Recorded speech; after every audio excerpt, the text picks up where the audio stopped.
And good evening, everyone. Gary Redmond here. Greetings and salutations. Welcome to episode 89 of New York Red Bulls Discussion Group, the podcast. Well, there's a little bit of a downer this weekend, but we still have lots to talk about. First, we're going to talk about the recap that was of a very depressing 1-0 loss to Chicago Fire FC. We're also going to get yourselves ready for Wednesday night's game, which is probably either going to be survival or we're going to sink versus FC Cincinnati. And, of course, Carlos is going to school you guys on what to expect with that squad. And congratulations to them on winning the Supporter Shield. We also have a special guest host, Nicholas Lianos from the New York Red Bull Discussion Group. He's the match day team. This is the guy tried to get onto the pre-match show that went so wrong. And once again, I apologize for that. Plus, we're going to have some recaps, of course, New Jersey, New York, Gotham FC. Unfortunately, I had a very downer weekend versus a Houston Dash. And, of course, the New York Red Bulls, too.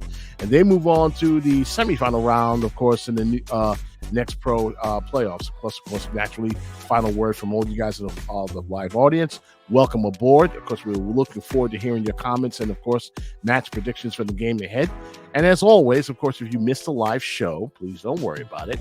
Okay, with the recording, of course, naturally will be available on our YouTube channel and Spotify the very next day. As a matter of fact, once this show ends, it's going to be uploaded. You can also check out our previous episodes up there as well. This is season number 3. And, of course, at the end of the year, all of your episodes are going to be there for all your listening and watching, viewing. And, of course, as always, we tell you guys this is your show. Seriously, okay? We want this to be the best out there for all the soccer-related podcasts out there, but we need your help on that one. By all means, if you have any questions, you have any comments, you have any hot takes, better yet, if you have any suggestions, do please send them our way at NYRBDG the podcast at gmail.com. Once again, that's RBDG, one word, the podcast at gmail.com. And of course, yeah, the Chicago game was definitely a downer for all that's involved. And of course, naturally, to talk about it, I'm going to bring in, of course, my wonderful co-host and, of course, our guest star, Nicholas Lianos. Gentlemen, good evening. And how was your weekend? Better than Sunday was good. Let us begin, of course, naturally with the case in hand. Chicago came in as the most desperate team. They needed a win, and fortunately, they got it.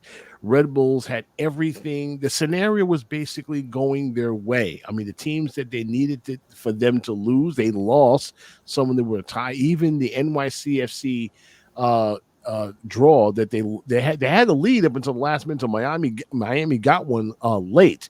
That even helped us, and it put everybody in the same spot. But everyone, Carlos, Nicholas, walked out of that building feeling that the Red Bulls had a major opportunity, and it was missed. Carlos, you first. Absolutely. I mean, I was thinking how long we could go in this pod talking about, we've been talking about for weeks. This team's not good. They blew, a chance. They were able to beat DC, and that was what it was. But here you come back home, you have an opportunity to win on paper. We know games aren't won on paper, but on paper you have a team who is either equal or just slightly below you in terms of quality, and you let them beat you in your house.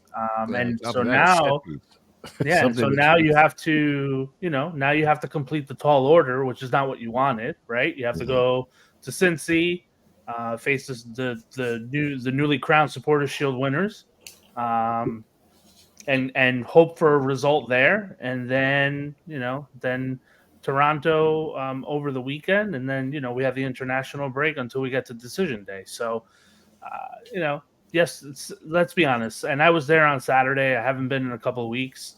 It was just a huge disappointment. They looked good in the first half, but as we've said time and time again, this team cannot play a full 90 minutes of good soccer. I mean, they looked solid in the first half. You felt like the goal was coming. I said this at some point in one of the threads. I don't remember if it was ours or in the match day thread. But for whatever it's worth, we're also just very unlucky because you have shots that bounce off the crossbar the wrong way and don't go in, and so on and so forth. But at the end of the day, like I said, I don't know how long we can go. We're about 6 minutes in. I don't know how long we can actually go. Basically saying the same thing. This team stinks. That we said right. That we said the end last of the week and the week season- before that. Week before that. The end of the season cannot come soon enough, one way or the other, playoffs or not. And I know that's a banned word. I could see Mark's eyes as I said the word. But yeah, so that's where we are. That's why from this point on, I'm not even going to say the P word. I'm just going to call it the tournament. Nicholas, in many of your post-match reports, you have literally excoriated the team on mistakes. One of them in particular is the propensity to play down to a level. I mean, they play against teams above in the standing pretty well, and then they face teams that they should beat, and I'm saying should with asterisk, of course, but yet they make the same middling mistakes that rise them in the wrong side of matches. Go ahead, yes, Nick. That was just you can't. That team came out flat. 20 minutes of standstill, boring soccer. No team moved. Chicago stood with the ball, had no clue. We had midfield get the ball. Duncan was sitting on the wing. Wait. We're okay, guys. Somebody please move. Somebody do something. Nobody was doing anything. No one was doing. Nobody wanted the game. And then somehow another 15 minutes in, we get a first shot when Lucanis gets the ball on the top of the box and he shoots it into the upper deck. How many more times can we see that? and then they dominate for 20 minutes. You get great shots, good couple of saves. Barlow unlucky with the header at the end, the last good chance. They clear a couple off the lines, and halftime hits, and they come out totally flat. Nothing. There was nothing for that first 15 minutes, and Troy didn't do anything to change it. And of course, what happens with this team? We don't give up anything. We don't give up anything. We don't give up anything. First clean look they get, it's back in the back of our net, as always. How many more times can we say the same thing? Rinse, wash, and repeat. Dominate, get nothing. They get one chance, they put in the back of the net. Why can't it be us for once? It's got to be. This has got to change. This was and then the moves after the Dom's red card. That was it. They didn't. They had one good chance. Amaya's shot off the post, and then Burke got free, slipped as he was shooting it, and the ball went into the upper deck. Come on, we can't be. We got to be better than this. It's just Can we talk about that though? Can we talk about how again? I was there. Can we talk about how deflating it was to give up that set piece right after Ndam gets sent off? It was gut wrenching. It was more than gut wrenching. It was kicking a groin with steel toe boots. Yes, okay, and Garry's putting it nicely. Okay. It was a kick in the nuts. It sucked. My question: we've been going over this left and right. We've been screaming at each other. Zonal marking has cost this team how many goals? Millions. I can say both 3 years since Struber has been arrived. It's been a disaster. Since you mentioned those very words, I've been actually going through the video, and I've been counting 18 and counting. In case you're wondering, I didn't want to say this because I didn't want you pulling out your hair. I have nothing left, so it doesn't really matter. I didn't want to do that to you, but I said, if I tell Nicholas this stat, he's going to lose his mind. His mind. 18. I think, how many more times can you realize that? How is Duncan and Tolkien marking their only striker at the end? What are we doing? Hello? You had to send Reyes there, and he's marking some little midget on their team who has Shaqiri's there. They have 2 guys over there, so they have 8 guys pretending to come into the box. And that wasn't all 8 guys. So how does Kutsias, who's 6'3", get up on Duncan and Tolkien, who both let him inside? If you watch the run, he just goes right through both of them. Duncan takes the inside guy. I think it was number 20. He took him. And Tolkien was mismatched against that guy. That guy had good 3 inches on Tolkien. And then Duncan lets the guy walk inside. They didn't lay a hand on him, and easy header, easy peasy, 1-0. Carlos just look at him like, really? That's what you're doing to me? The look from Carlos was just the best. I mean, I was looking toward the heavens after Amaya shot hit the post, and I just said, really? This is what you I'm looking toward the football gods. I'm like, this is what you're gonna do to these poor kids tonight. This is how you're gonna hurt them tonight. But JMI Mark thought he had a goal, and then there was this phantom call that came from nowhere. And I'm going through the replay, guys. I didn't see a foul. I mean, or at least there was a foul. There was a foul. Did I miss it? When Amaya, I think it was Amaya was down on the ground in the box. He slid. Yeah, he lifted his leg up to impede whoever I couldn't catch the player. I backed up the game while I was doing the thread because I couldn't see it at first. But he did lift his leg up. The referee saw it. He called it. But that was just one of those things where you look at, like, when we talk about tactics, we don't have any anymore. We just, run around like chickens with our heads. Sorry, I have Hell's Angels living down the street from me if you hear the bikes in the background. But it was so disheartening for me doing the thread, watching the ball go in, and I'm like thinking, yes, goal.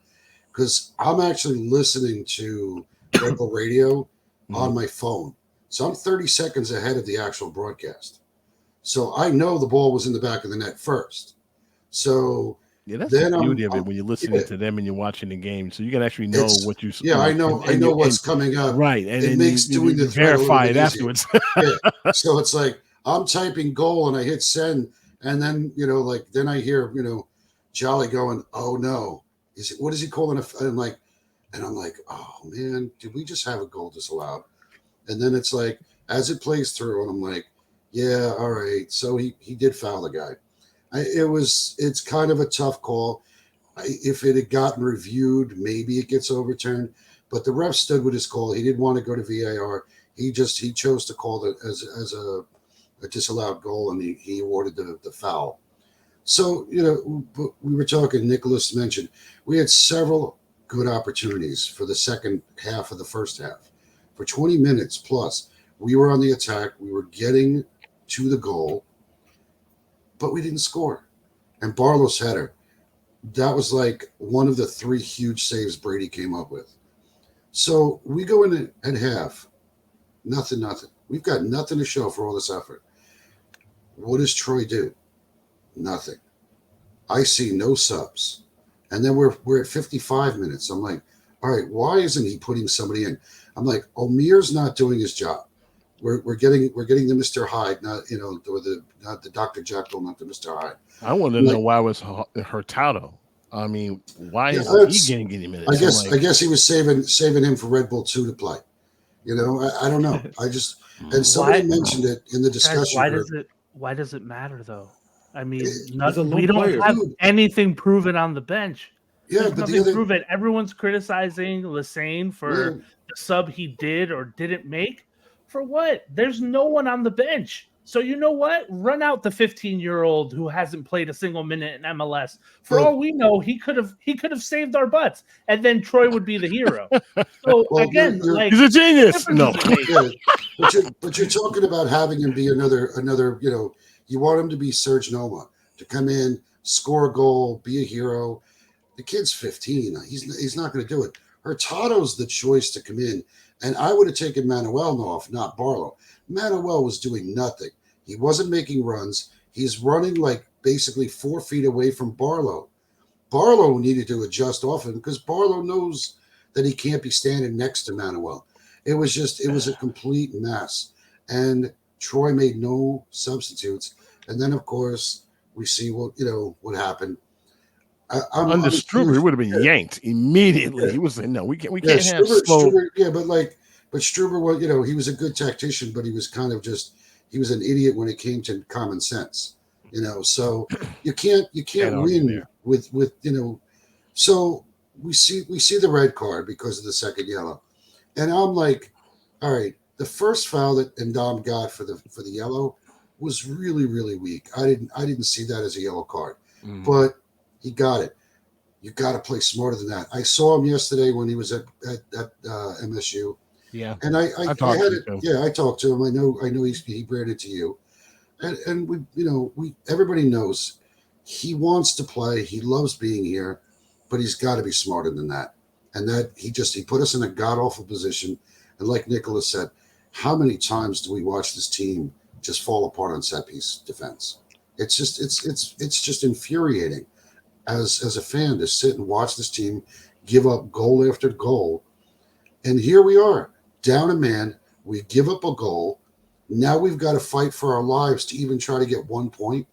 And then, of course, the icing on the cake was Amaya's shot hits the post. If you watch the replay, the flames of the smoke went off. Yeah, because somebody right next to me.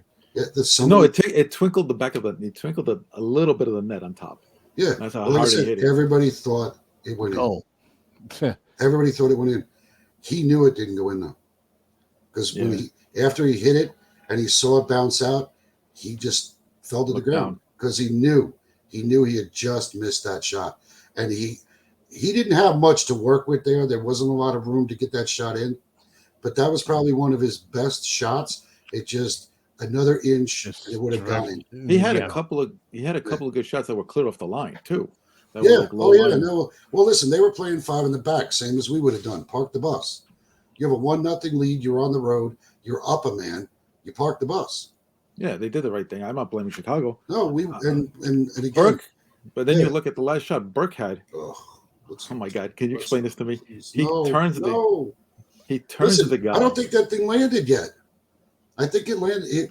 I was joking after. I was like, I said, you know what? I said, if the Giants or the Jets ever need a place kicker, Burke should try out because that ball had some distance and some height.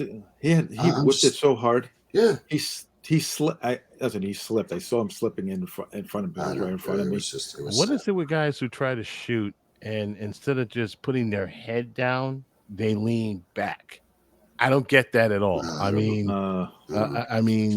speaking of falling down, Edelman fell down like what 3 or 4 times. Dude, I don't know what was going on. Like he was just sliding on the field. I didn't think the field. Yeah, everybody thought the field was in good condition, and I'm thinking, is it that wet out there that he's just like falling down every time he tries to kick the ball? I just didn't know what was going on. Sorry to cut you off, Mark, but Edelman got taught a lesson on how to position your body. That was the pure position. Shaqiri was just positioning him, just muscling him right off the thing. Pretty much. That's I'm sorry, coming through. Good luck out. No, you're not catching the ball. No, you're not tackling me off this ball. No, get off of me. And you can dribbled off. That was the whole game. That was his whole game. I'm like, this is the first time I saw Edelman completely overmatched. Yeah. And that was just okay. He had a tough assignment. When I saw him paired up with Shakira, I was like, oh no. He wasn't up for the challenge, and it showed. So I don't know. Like I said, I don't know what. I didn't get a chance to really go online today, so I don't know what Nicholas rated the team. If he did his team rating, but it was. We'll get to that. Yeah, we'll get to that. It was horrible. It was just absolutely horrible watching that game. And like I said, by the time we got to substitutions and they put Julian Hall in, I was like, I had already mentally checked out. I was still doing the thread, but at that point, I knew we weren't going to win. So I was just going through the motions, and it took the life out of me sitting here, and I'm like, I can't believe that this is what we're coming down to. We had talked to, I guess when we had 6 games left, I said we need to win 2 out of 3. We won 1, and we only got a draw. I said, so 4 out of 6, it's not doing it. It's just because Cincinnati is going to clean our clocks on Wednesday, and then. Oh yeah. We're done. Yeah. Well, on that note, let me just do a little bit of homework here. As we all know, the final score from Red Bull Arena: Chicago Fire 1, New York Red Bulls 0. Mr. Costias with the goal in the 64th minute, which is kind of weird because they talked about set pieces and defense and everything else, and the goal came up on a set piece.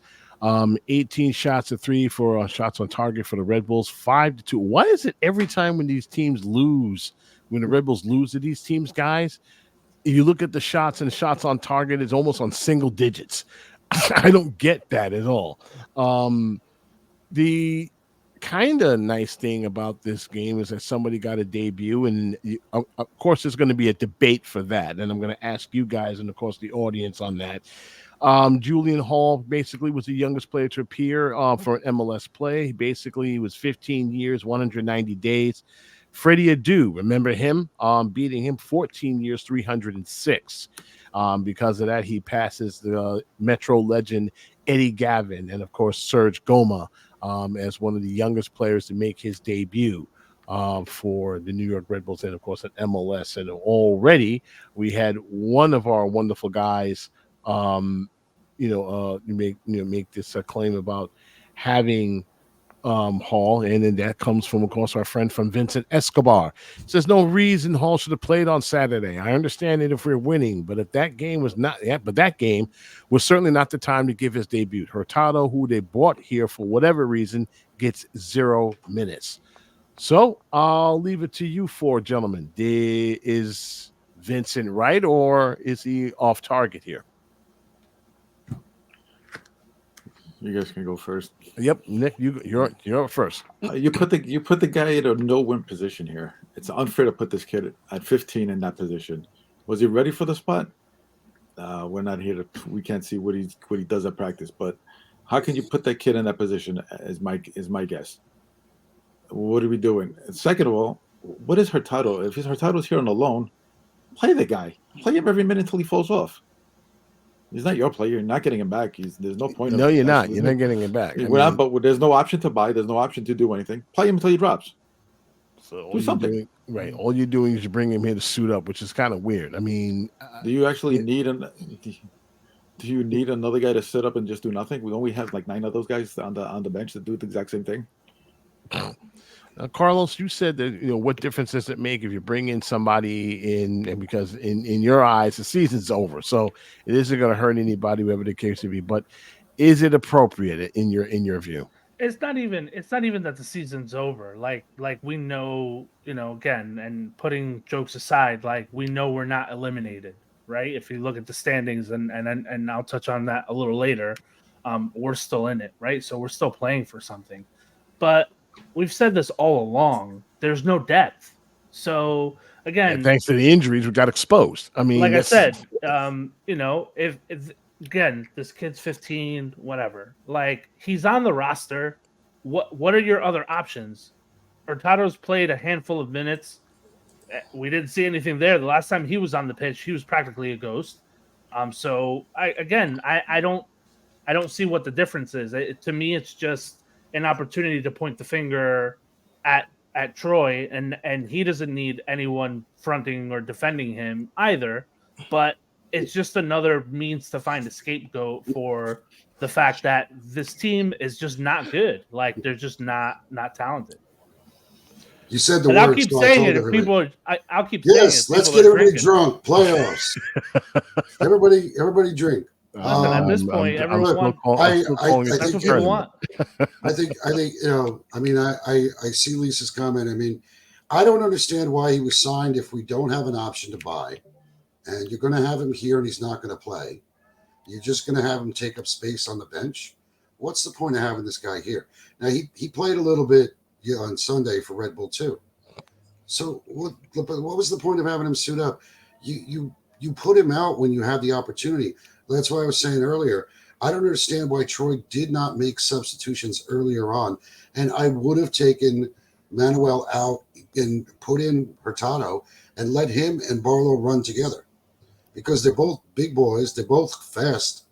And both of them are quick. And it was something I saw on the match stats when it popped up. They were offside 3 times. We did not have anybody offside. But yet we had 8 corners, couldn't score. 20 fouls for us, 5 for them. They got 3 yellow cards on 5 fouls. And we got 1 yellow card and then, of course, the 1 red card.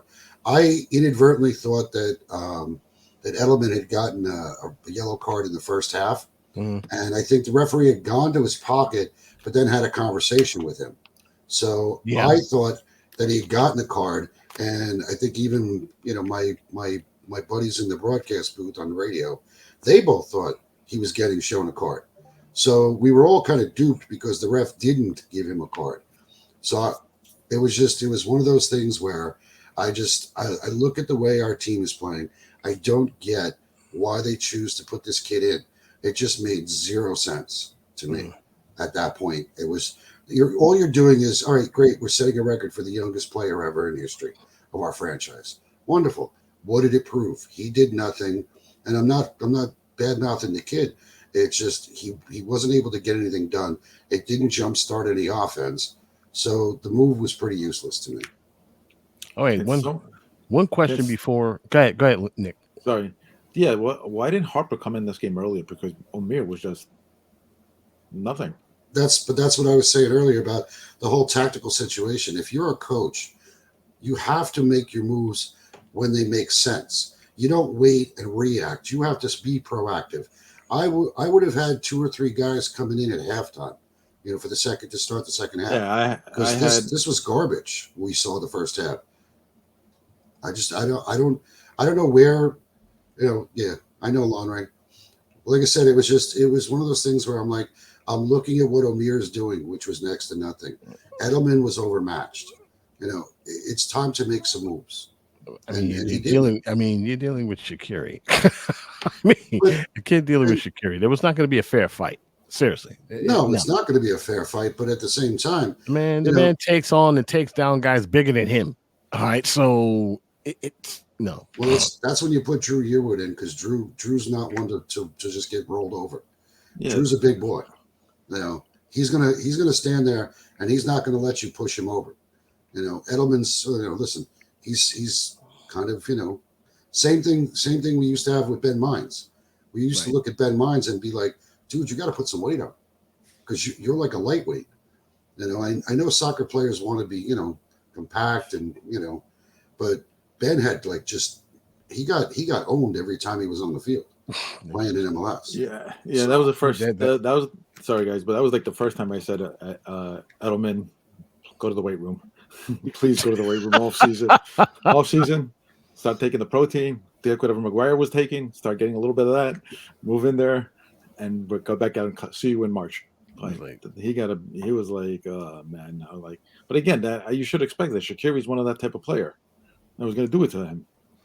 KG veteran, knows how to use his body from the Premier League. It's not like he's washed up. No, I said, took down guys bigger than he. So yeah, I knew that was going to be a mistake. So let's put one game to bed. We got one game upcoming. We're going to take ourselves a break. We're going to review some scores from Week 35 of Major League Soccer, and when we return, Carlos Cano will get you guys ready for Toronto FC.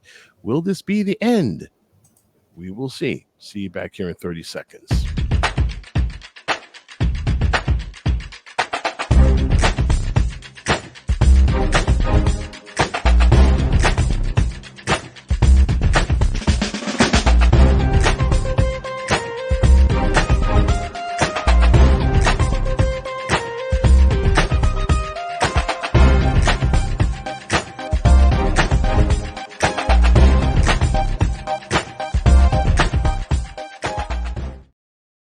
Sorry, I left you guys at the cliffhanger. What was the question? I guess the question was, considering that all that is, considering that what we've seen so far, we've said it was a microcosm, basically, of the 2023 season in one game. Others have felt that, people shouldn't be showing up at the arena. Of course, our founder, the guy who created the discussion group, felt, as such. That look, no one shouldn't be buying tickets, no one shouldn't be showing up to the games.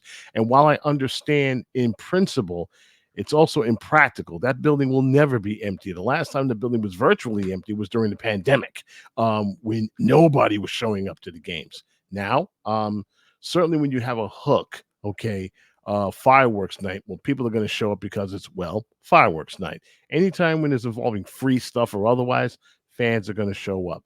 So the question here is the problem stem more than just getting a few players? Is it the organization that needs a total reboot? Because I feel, me personally, I'm just going to go first here, is that this organization has to take a very hard look in the mirror whether or not they're going to be a team known to be making history or prone to be making mistakes on and off the field.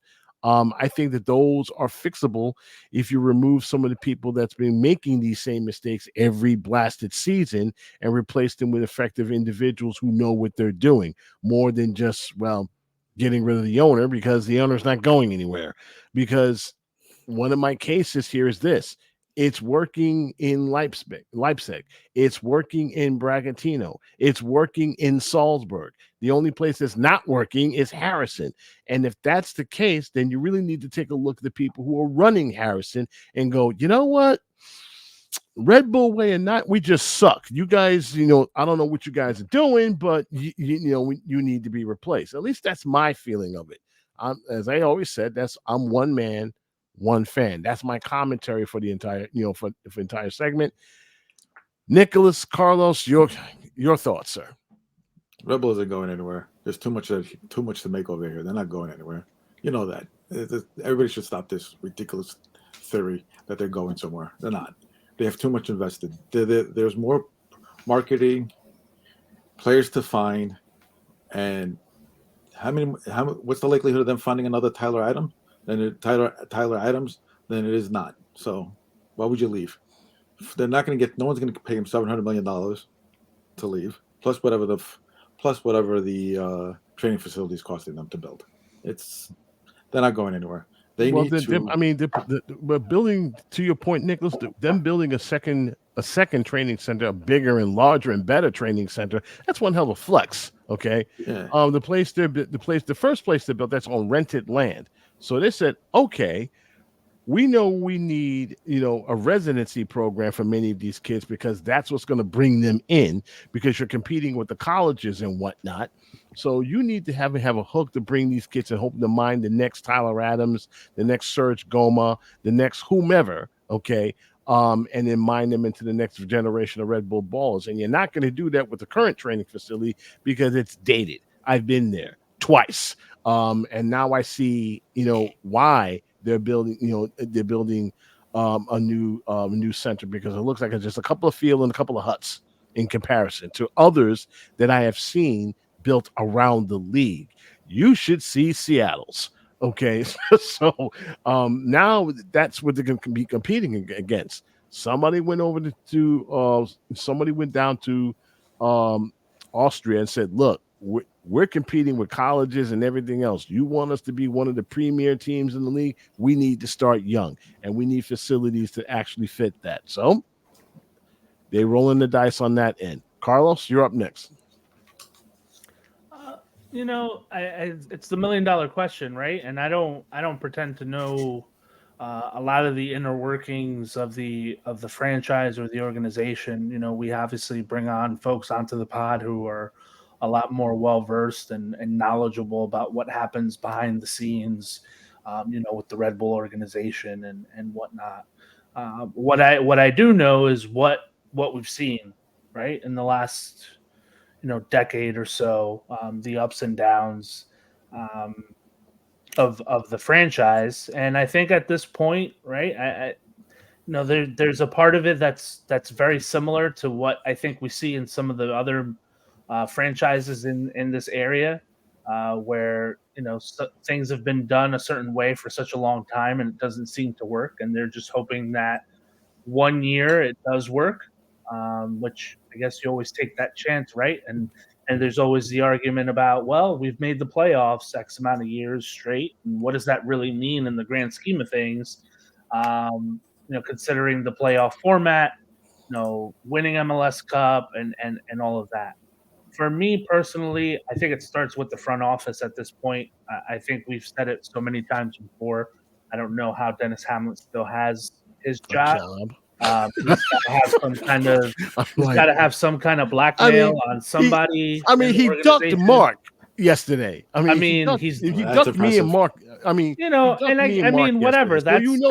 He's feeling the heat from that's everybody. And that's his prerogative, right? Like, again, he doesn't. I don't think he necessarily owes anyone anything, but you would think as a, given I think what I think most of us have experienced overall, especially those of us who have been around for a long time, where we've had the access that we've had. I mean, I remember before the pandemic, I did a meet and greet at a chocolate store with Robles, Aaron Long, and Connor Lade, right? And we had fun, we talked a good time, but we also talked shop, right? Like we talked about the games and what was happening at the time, right?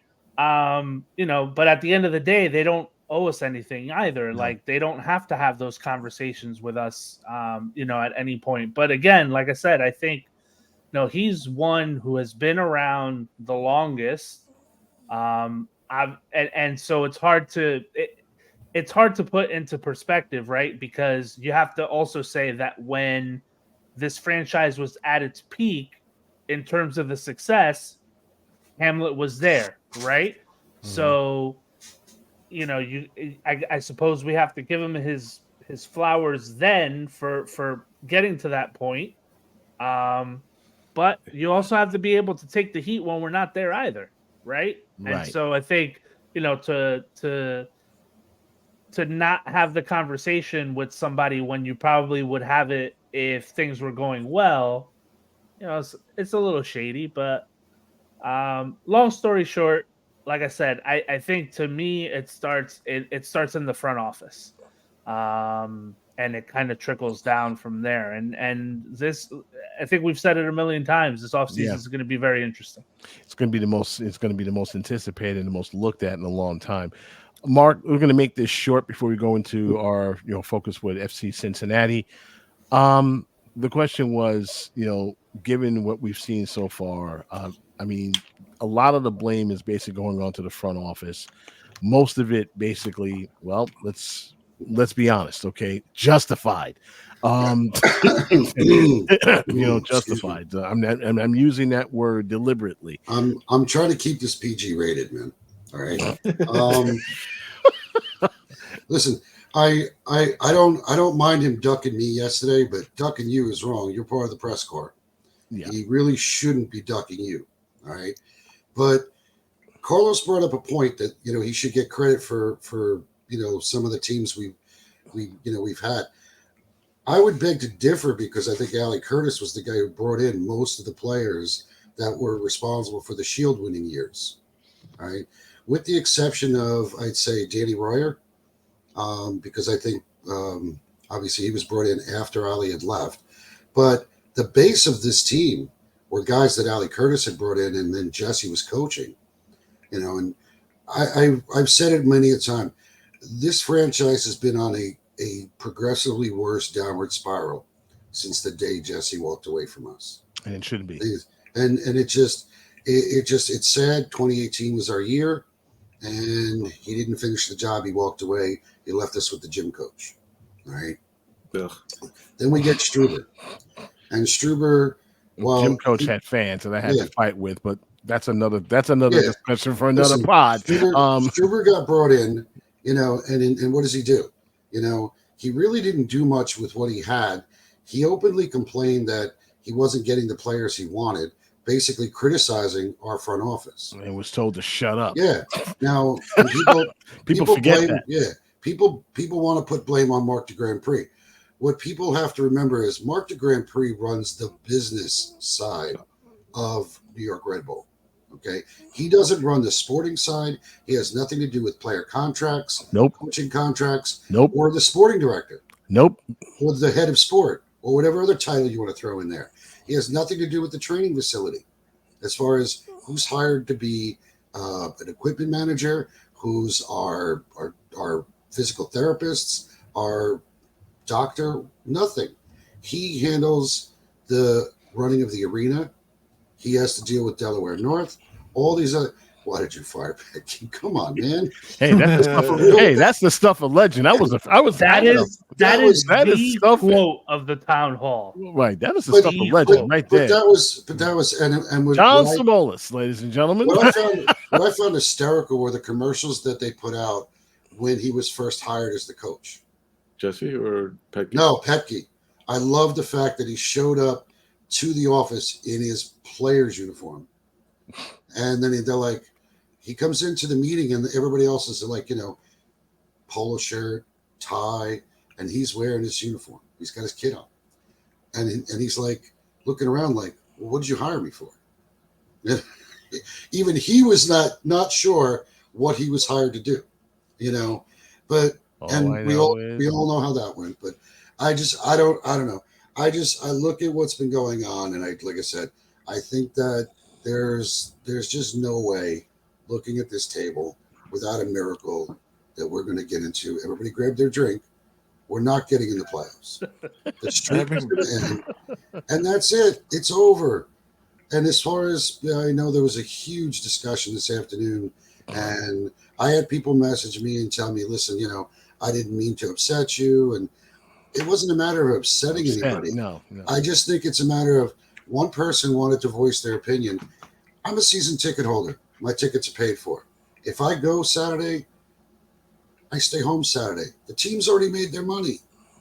What difference does it make? I had a different take on why I may or may not giving go. tickets away to people for 3 years now. I mean, yeah, I know. Never mind. I don't. That's, and part of it too is I've made my money on our friendlies, and of course, thanks to the Messi show, my next season's already paid for. So I'm playing with house money.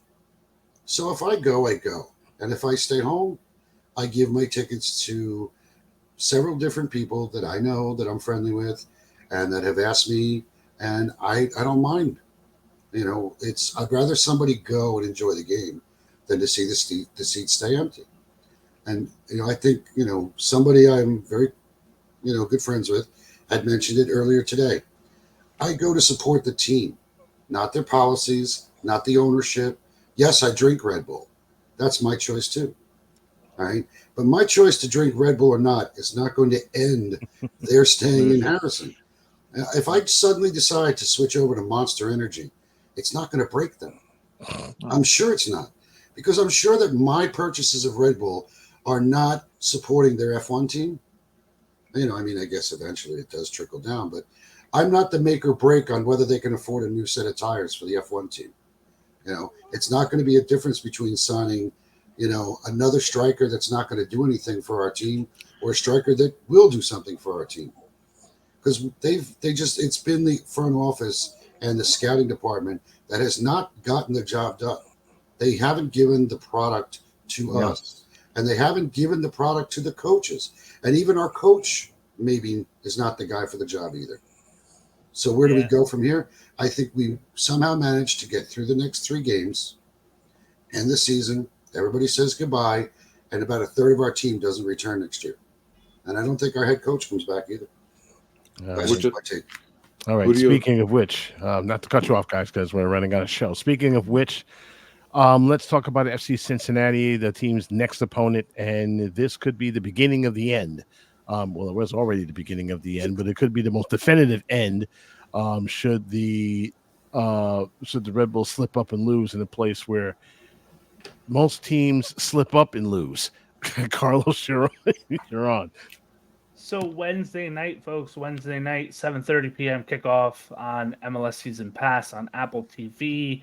The Red Bulls will head over to Cincinnati, a place that we, crazy enough, we're 5-3-5 head-to-head all time with Cincinnati. So there's something to be said there. However, Cincinnati has gotten the best of us in our last 3 meetings, one of which was a U.S. Open Cup match.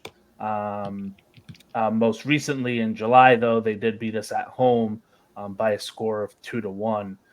Look, Cincinnati comes in. They've been officially crowned the Supporter Shield winners, which could have a totally separate conversation about what that ultimately means in terms of the playoffs. We know it doesn't fare very well usually for the Supporter Shield winners in terms of the playoffs, but nonetheless, something on Twitter is like, "Oh, now MLS recognizes as a trophy." When we won it 3 times, it was like salad plate. Well, let's not go down that rabbit hole. But what we do know is that again, grab your drinks because playoffs are still there. We have not been mathematically eliminated, The reality is again, and all jokes aside, though, if you look at the playoff picture, right now, every spot in the East is accounted for with the exception of the last two. So right now, Cincinnati, Orlando, the Revs, Philly, Columbus, Atlanta, and Nashville have all clinched. The 8th and 9th spots are still available, and obviously could be some shifting in terms of the seeding, but all of those aforementioned teams have claimed their spot in just the two still left in play. There's two still left in play, and if you look at the table, I mean we're right there. If we get a result over the course of the last 3 games, there's still a chance. Obviously, a lot of other things have to play out at the same time for us to benefit. But the long and short of it is the New York Red Bulls have to go on the road to Cincinnati and get a result, and then we can continue to talk, because anything beyond this at this point, I mean, I think this is the textbook definition of you take this game by game, because whatever we want to talk about Toronto and the fireworks and decision day and whatnot doesn't mean anything if we can't get at least a point on Wednesday in Cincinnati. Now, if we have this conversation after the DC game, maybe we're thinking, hey, we scored 5 goals against DC. Why not? Why can't we get a result?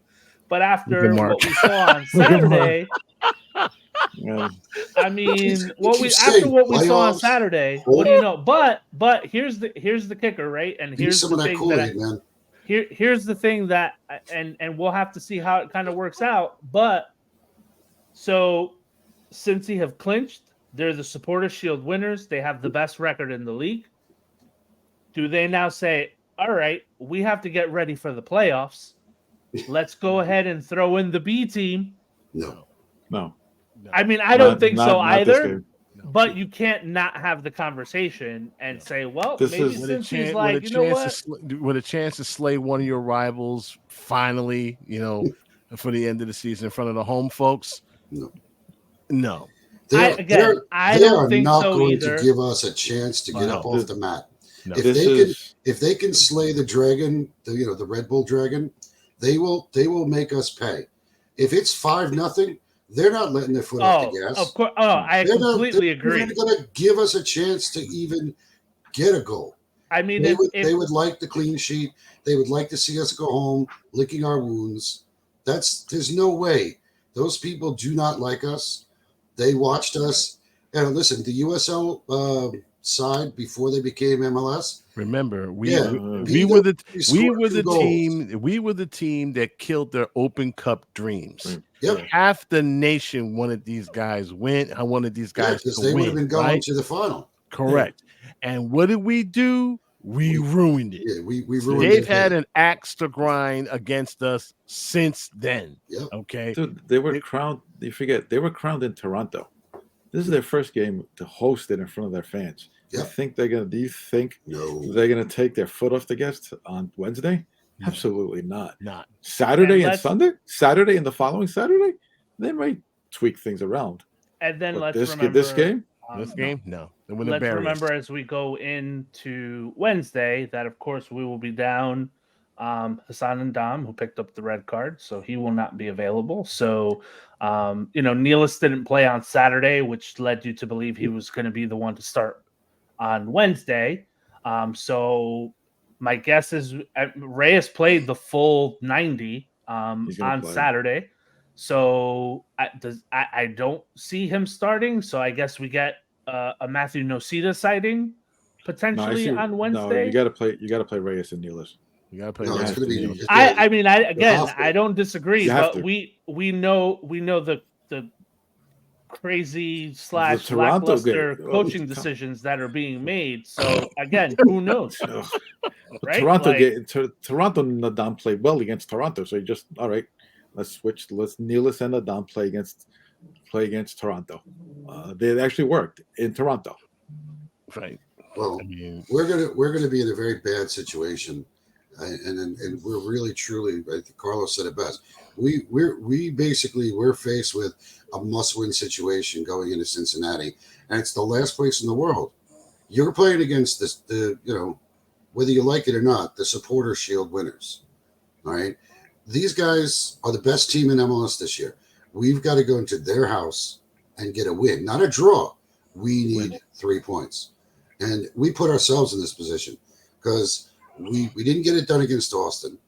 We had the 3 previous games. We didn't get a point. All right.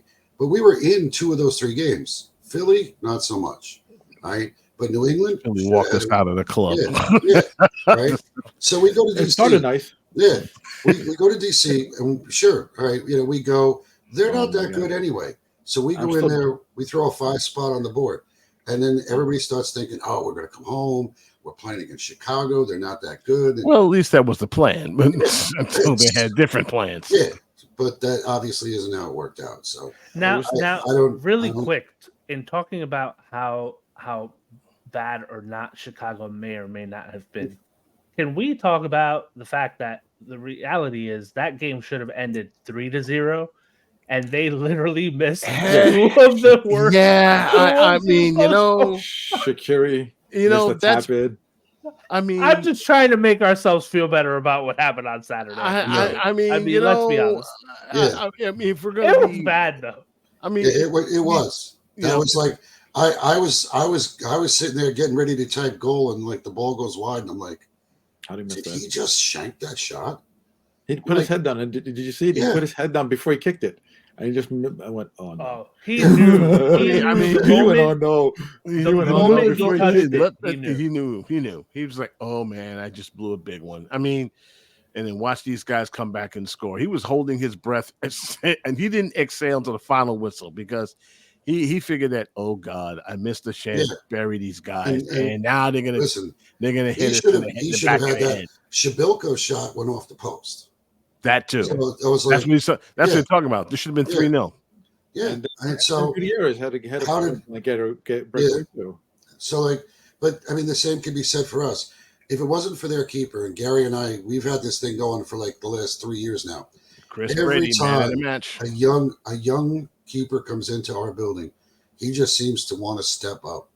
Why against us? Why can't you go do that against somebody else? No, it's got to be against us. Right? Because we let them. That's why. Because they let them going down this rabbit hole. This game could have been. We know the Amaya not goal, right? So it could have been 3-1. The JMI not goal. That too. Yeah. That too. But I got over that relatively quickly. Whatever. It could have been 3-2, and I'll tell you why. Should have been more. That was point blank. Can I?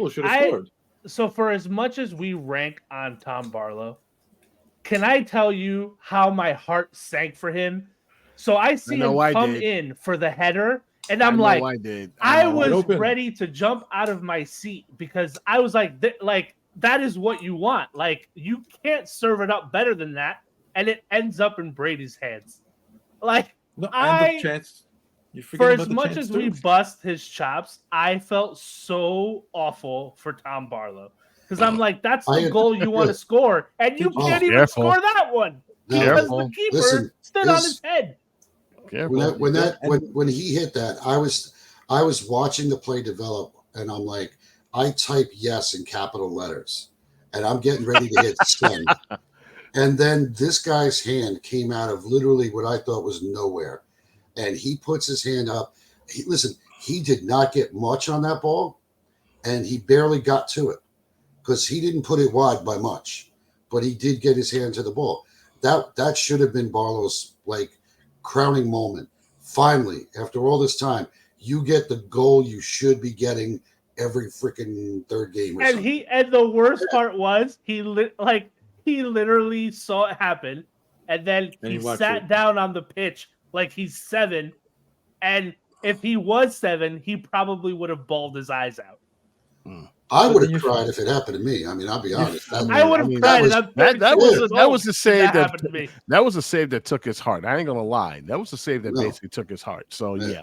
And the chance he had in DC, you're forgetting about the chance he had in DC point blank too. They tried to 5-hole the goalie, and the guy last second put his foot down. And and then the ball rebounded right to Manuel, had an open net, and he of course shot it right into DC's right into the DC guy. But that's Emmanuel's been doing that all season. So Awesome.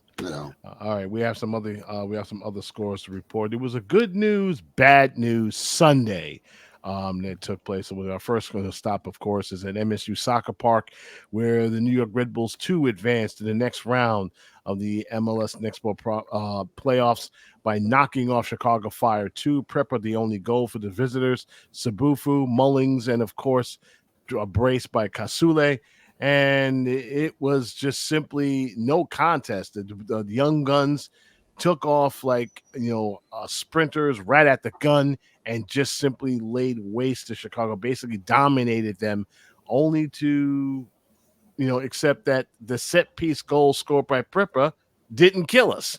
That was the only, up until that point, they were working on a very effective shutout. Mark, you and I were at the match, and it was just a glorious day at the campus. Listen, not only was it was a beautiful weather day, but it was a beautiful day for soccer, and it was beautiful soccer we watched. I mean, we both talked about how everybody was moving off the ball. Guys were looking for each other. They were talking to each other. There was communication. I mean, and even like, when I saw Abraham after the game, he said, yeah, he says, we sort of came out a little flat in the second half, but he says the boys picked it up. And he was right. When that goal got scored, that was just, I'm not going to say it was an accident, but it wasn't on the first shot. Mm-hmm. That you think you're going to get, but he tried to, when I'm talking about our keeper, he was trying to get to it. Rutkowski, I can't even talk today.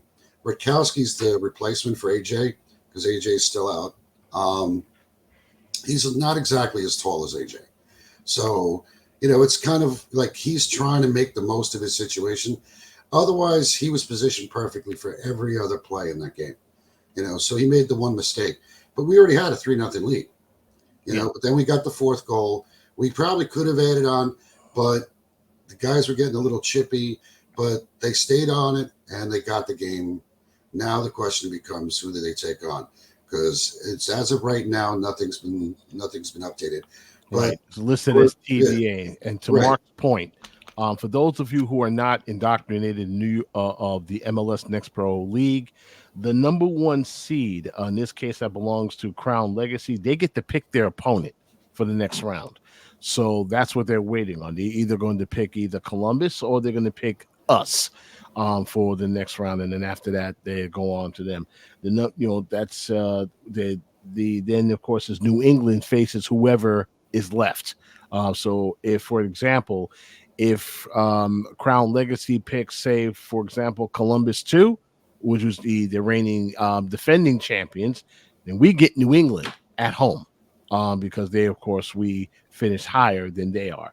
So that takes care of the New York Red Bulls 2. It was a great win. Congratulations to Mr. Sakaya and his crew. Gotham FC. Oh boy, did they? The good news is, the bad news is they took a step back. They were feeling pretty good with themselves, right, Carlos?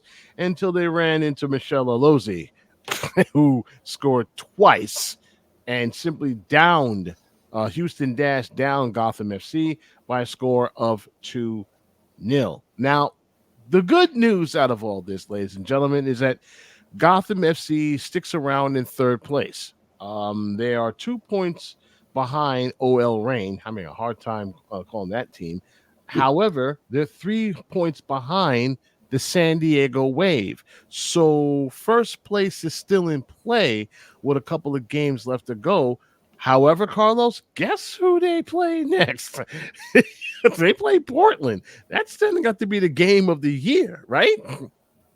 Yeah, absolutely. I mean, they're in a great position. They've looked solid. These last couple matches, it's their first loss in 3 matches. So yeah, I mean, the Saturday will be kind of one of those heavyweight knockout matches, I think, in terms of how the NWSL is shaping up right now. Now Miguel No shows up. The American relegation for us. We're gonna put those on T-shirts, man, and sell them. And Tom Poffin's point is correct. Gotham had their chances but could not score. There was a penalty kick that was blocked. That could have, cut the score down. So, yeah. It's not the worst. It's not the worst news, but it's not obviously what they want. Your wife, we need to talk, Lanre. We need to talk. The model's been smoking something, I think. I don't know. Drinking the Kool-Aid. Something's going on, man. Well, yeah. I didn't know he was getting married already. In fact, this will take place today. Was a Nanja Independence Day. Nigeria Independence Day that took place yesterday. Congrats. Listen, the model is claiming his stake. All right. Yeah, he is. If Travis Kelce can shoot his shot on his podcast, Lanre could shoot his shot on ours. Of course he's going to shoot his shot. He always does. I mean, when did I ever stop? Wait, when did I ever stop him from shooting his shot? I'm just saying. So now I hope that next week he's booed up. Well, yeah, he better, because he's gonna get slayed by our guest next week, the one and only Anthony Merced. Oh, this is going to be fun. Someone's got a bone to pick with the American relegation thing. One last thing about the NWSL, for those guys looking at the standings, and you're probably wondering why the championship is still in, for the regular season is still in play.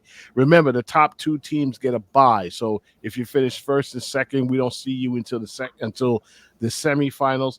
Top seeded, of course, is at home.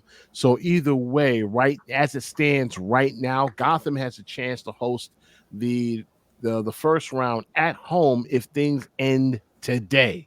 So they definitely do want that, that second seed, which they can simply rest their weary bones and get ready for that. And now we come to the very dangerous part of our broadcast, and that is predictions. Given the danger is there in these predictions this week? Yeah. Well, let me tell you the standings as it stands I'm now. Glad we weren't on last week. 89 episodes in, and Carlos is in first place, followed by Mark. Myself is at the bottom of the list, and Miggy is somewhere on third. I don't even know how he wound up. There's no way that can no way. Recount. Remember, I demand a recount. Oh, remember, I'm the one. Next season, we need a neutral party. Yeah, for next season, we need like an official graphic with this, so that we can send in our picks beforehand. We need to do this more officially. We will. We better be careful. We kind of sort of did this under the radar, kind of quietly between the gentlemen. But we have to make it more official. But next year we need to make it official. We need to get a sponsor, because it's a pride thing now. Because now it's on. Yeah, there's that too. We should get DraftKings to sponsor. Junkin. Or Duncan. Sure, Nicholas, of course, you being the honor of being the guest, you get first. What's your prediction for the upcoming games? First, we're going to talk about FC Cincinnati. And if we get that far, at home versus Toronto. Cincinnati 3, Red Bull 1. And if you want to put Toronto, go Red Bull 1-0 over Toronto, who has nothing to play for. Yeah, nothing to play for except for laughs, giggles, and family and friends. Yeah. Mark, you're up. Oh man. You know what? I'm gonna have to take on Carlos this week and see if I can pass him. So I'm gonna throw the Hail Mary and hope that somebody catches it. I'm gonna say we're gonna somehow get a 2-1 victory in Cincinnati. Okay. I'm gonna go out on the limb. I just Toronto. I'm going to say we do a 1-0 win. Lanre, Miguel, I know you're out there. Let's see your picks. Miguel, Miguel's talking about a loss versus Cincy. Lanre is talking about a 0-3 pounding at Cincy, and somehow 2-0 win against Toronto FC. Well, I mean, okay. Well, Toronto's. Yeah, Toronto's. Believe it or not, Toronto's worse than we are. So yeah, that is much worse in the standings. But like I said, we have a propensity to play lower to teams that we're supposed to beat. That's why I'm saying we always we'll be lucky we get a goal and somehow manage to not let them score. Miguel, I'm still waiting on your Toronto pick. All right. So let's at least it to me. Carlos, since you got your pick in, I'm getting your pick in. All right. Let's hear it, man.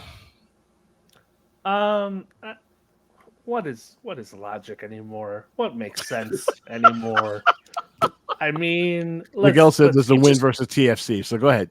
I think that we lose on Wednesday. I say we lose 2-1. I don't know. Maybe OG makes a return. I'm going to predict an OG return, and that's how we score 1 on Wednesday. And then because it's fan appreciation night and the fireworks and the this and the that, I say that we beat Toronto 2-0. 2-0. I may not be at that game because it's the girlfriend's birthday. Listen, this is how bad it's gotten in my household. So Saturday the 7th is my wedding anniversary.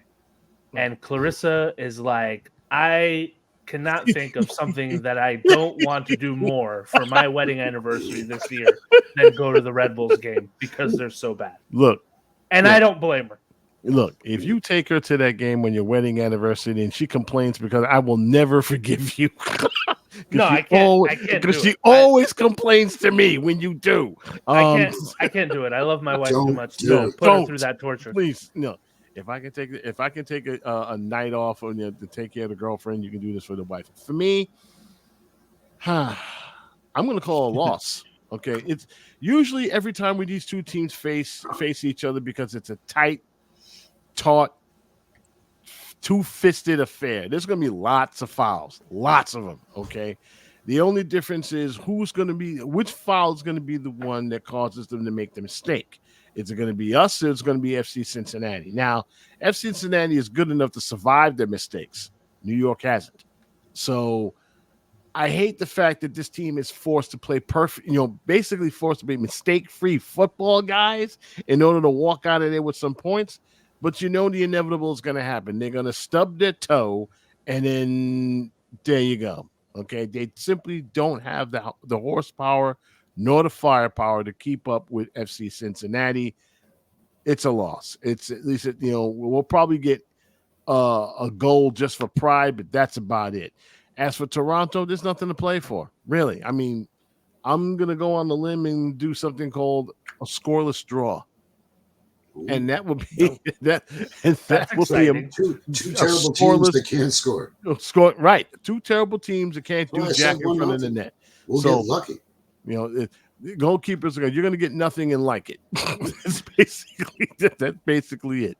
So it's a Willy Wonka game. You get nothing, you lose. Good day, sir. And that's basically it. Hopefully we'll be seeing the place get set on fire, but I doubt it. This is not England. This is not Europe. We don't set fire to our own stadiums and stuff like that. We don't shoot our managers on site. No, we don't do stuff like that. And to that point, one of the reasons why, I love DJ DiGiovanni. He's the guy that created all this, and of course we give major props to him. But we do have a track record. This group page was responsible for trying to campaign and getting rid of Eric Soler and Hans Baca. Remember those guys? So we wanted those guys gone, and they were considerably much worse than what we currently have. The point that I'm trying to make here, and so is DJ, is we have a standard among fans, okay? We want what everybody else wants. We want a team that we can be proud of. We want an organization who doesn't rightfully embarrass embarrass our fan base, in some cases in very tone-deaf and clueless fashion. There are, and I praise the organization when they do things right, and I castigate the living daylights out of them when they do something wrong. And I can't unsee a situation where the problems in front of me, based on what I'm seeing here from the side of the media, they're fixable.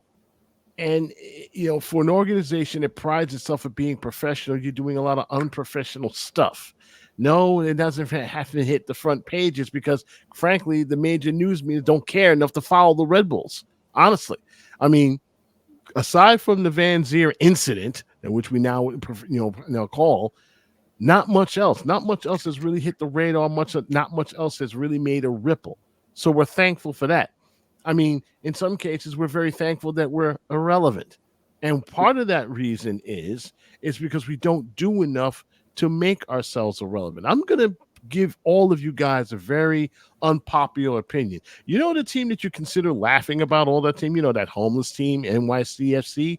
They're getting a new stadium in about 4 years. 40. Okay. Yeah, not 40, 40.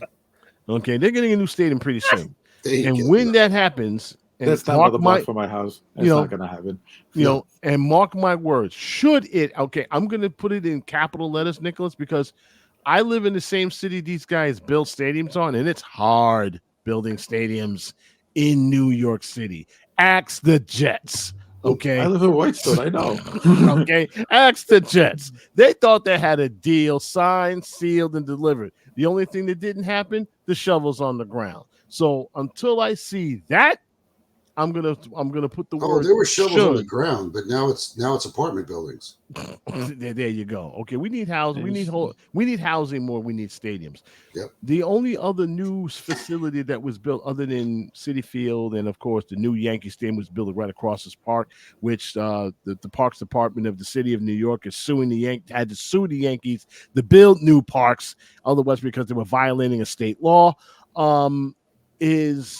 Was Barclays Center. Now, Barclays Center was done with something called eminent domain, which is a very unpopular way of, no, we're going to build a basketball arena and you're going to like it. So that's why, it's sitting where it's sitting right now. You can't park there. Good luck trying to find parking. If you do, it's expensive as hell. So the only way you're getting down there, of course, is Long Island Railroad and Subway and everything else. It's Madison Square Garden South. They're gonna hold the NCAA tournament down there in spring. Not Madison Square Garden, Barclays Center. So basketball in Brooklyn. Mm-hmm. The reason why I'm bringing this up is I want this organization to step the hell up. Okay, they can do this. But a lot of the mistakes are self-inflicted. Get rid of those self-inflicted mistakes. We'd be talking about a different franchise. Yes, we would. We wouldn't be talking about Red Bull out. We wouldn't be, we would just get back to wins and losses. Back then, back in 2016 to 2018, people were looking at us and winning a championship and said with a straight face. Remember that? That was so time ago. So we need to get back to that if we can.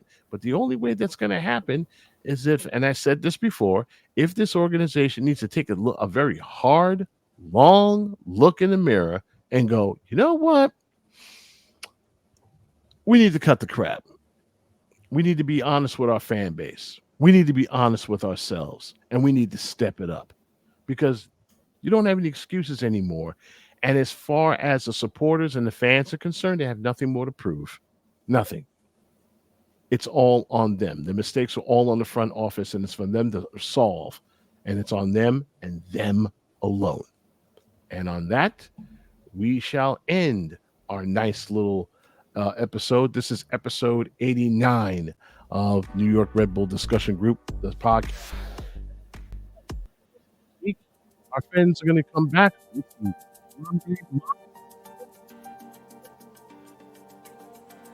Any of those games cause him to lose his mind. Of course, we're going to be joined by Anthony Merced, and I'm sure that's going to be a very, very fun podcast. As always, to all of you, especially guys that are listening audience, we thank you for your support. We thank you so much for joining us this last hour. Nicholas, we're looking forward to seeing, of course, your post-game reports. Do try not to be so gentle next time. I'll be nicer. I'll be nicer. Oh, no, please don't. I mean, it's yeah. I'm being sarcastic. It's be nicer. But thank you so much for joining us tonight, man. You're actually great as advertised. For myself, Gary Redmond, Carlos Cano, and of course Mark Coates, thank you so much for joining us. We will see you next week. Let's hope the Red Bulls don't embarrass us in the playoffs where they make playoffs. Yeah, Red Bull 2 are in the playoffs. Yeah, go see them and also go see Gotham, of course, as well. Good night, everybody. We'll see you. We'll see you next week. Bye-bye for now.